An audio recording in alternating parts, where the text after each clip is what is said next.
Tom Cruise and aviators, roast beef and gravy, electric and Rolls-Royce. These are combinations that just work. They belong together.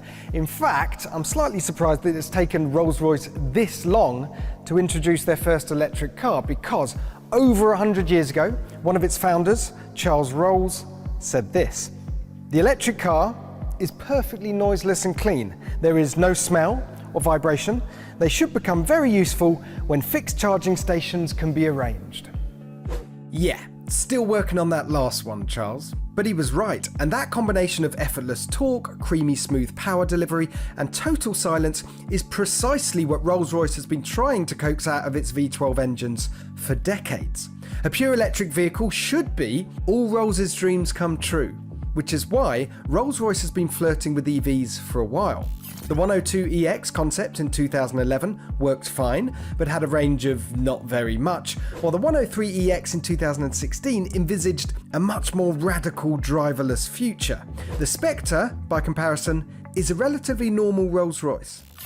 And this is it, the first ever pure electric Rolls-Royce, and it's called the Spectre. What do you think? It's big, isn't it? Over 5 meters long, 2 meters wide.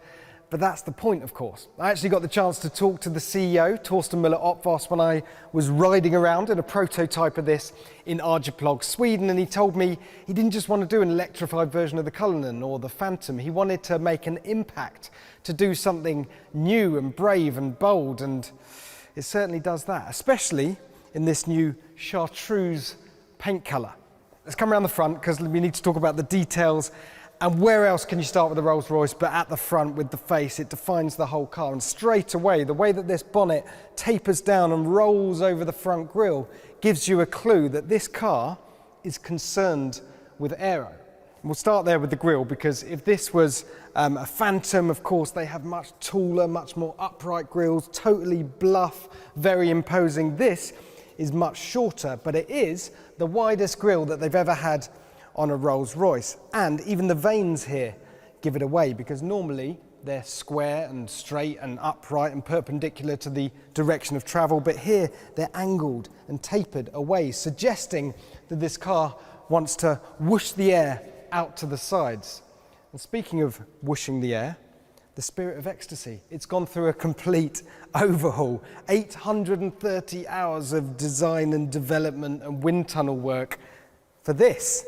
And actually, if you look very closely, she normally sits in the middle of her ball here, but she's shuffled towards the front, and she's in much more crouching position, and she's sticking her nose into the air.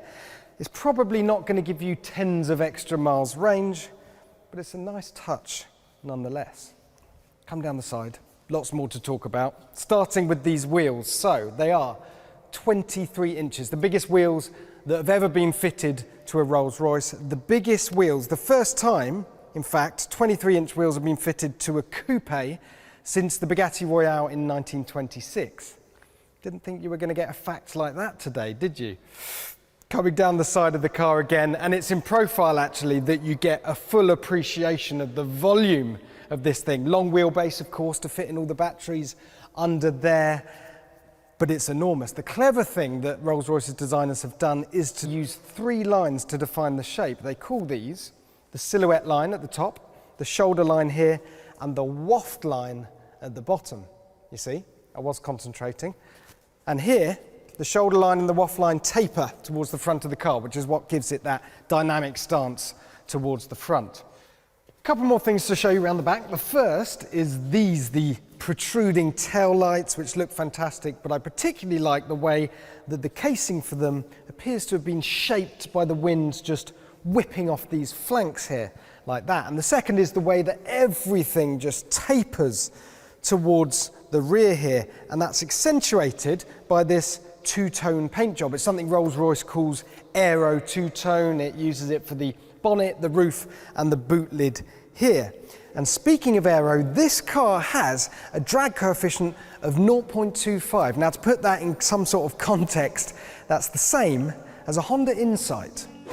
Which is why, despite being the size of a boat, Rolls is promising more than 310 miles of range from a charge. No official word on battery size or power yet. Our educated guess though is the 105 kilowatt hour pack from the top spec BMW i7 and iX with around 600 horsepower. What we do know is that it's all-wheel drive, has all-wheel steering, and the 700 kilogram battery sits in the floor pan of Rolls' aluminium platform and acts as sound deadening. Handy. Overall weight? About 2.9 tons. Yikes. It's probably worth mentioning now that range concerns for your average Rolls-Royce buyer probably aren't the same as range concerns for you and I. These cars are unlikely to be doing any cannonball runs from London to Edinburgh. They're mostly going to be used in and around town. The buyer is going to have charging at home and in the office. Anyway, let's have a look at the interior.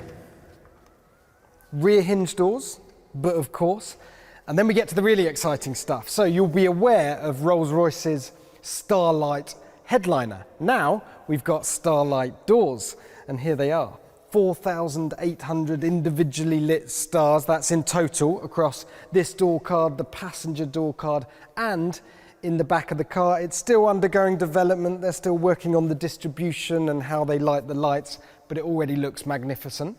And then we get to the seats themselves, and this is an all-new design for the Spectre, and you can see here how you can really play around with the personalisation and the use of colour here. So this has got chartreuse leather in the middle to match the exterior colour. You've got peony pink on the lapels, and that's all set against grace white. But equally, you could have some fun. You could take this colour right up to here and create a bucket seat within a seat, if that's your thing. Right, let's get in. Oh yes. Oh, that's nice. Right, what else can I tell you about this interior, apart from the fact that these seats are just ridiculous. I could fall asleep right now if I didn't have to talk to you. And these carpets, look at these. Look how thick and luxurious they are. That's just ridiculous. Now, the first thing you've probably noticed is the fact that this car has a spine, a transmission tunnel, when it doesn't need one, because it's an electric car, but it shares the architecture of luxury, the aluminium platform, with the Phantom. So this spine here helps with the rigidity of the chassis. It also gives you somewhere to put your rotary controller, somewhere to put your stuff, and they've even managed to squeeze a few extra batteries into the underneath of this spine. In front of me, well, we've got the first ever fully digital Rolls-Royce instrument cluster. The Phantom has digital instruments, of course, but it has a physical chrome ring around them. We've got another screen in the middle of the dash that is a touch screen, as well as being controlled down here by the dial. And there's another screen over here in front of the passenger, but that just displays a lovely Spectre logo. In terms of audio, well, it's got a bespoke in-house built Rolls-Royce audio system, and I'm told this car will make noises when you're driving along, but it just hasn't been finalised what those noises are. In terms of driving modes, it doesn't have any. It doesn't have anything as uncouth as a sport mode or anything like that. You just have this lever here that has reverse, neutral and drive, and a single button on it that says B. That's because you can drive this without any brake regen, so it coasts when you lift off the throttle, or you hit that button and you can effectively do one pedal driving. And most importantly, does it still have an umbrella in the door? Well, let's find out. Yes, of course it does. There it is.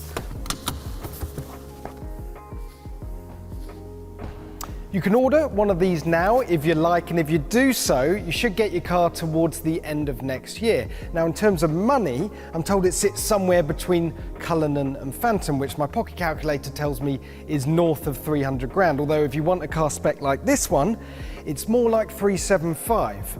But then that's what you'd expect from Rolls-Royce, isn't it? And that's the thing about this car, that the headline, the electric powertrain, is radical, but really, it's a car that plays to the brand's strength. It's just another stonking new Rolls-Royce that happens to run on electricity. Simple.